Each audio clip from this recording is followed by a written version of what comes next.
Hari ini tidak ada pilihan lain kecuali berubah perilaku nanti.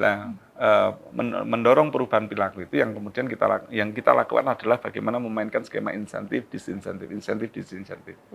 Jadi kita tahun 2022 kemarin itu menetapkan kebijakan tarif layanan yang progresif. Jadi kalau rumah tangga menghasilkan sampah banyak, dia harus membayar lebih. Sehingga itu kita timbang.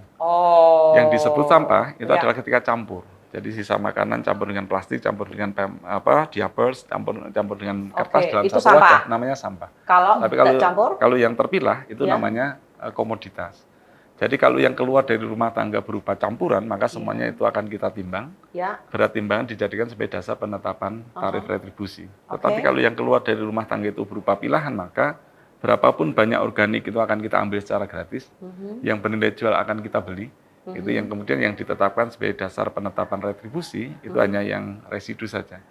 Nah, rata-rata residu itu hanya 20%. Artinya ketika dia tidak milah, dia hanya dia akan membayar semua biaya yang dikeluarkan gitu, untuk mengambil, mengolah, memusnahkan dan sebagainya. Kalau dia memilah maka dia akan sangat murah.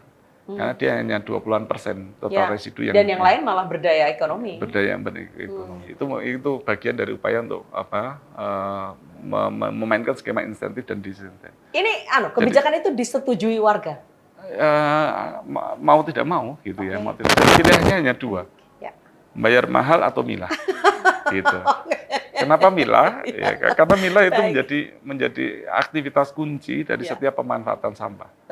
Jadi disebut sampah itu ketika campur itu sampah. Tapi kalau sudah terpilah sebagai dia komoditas.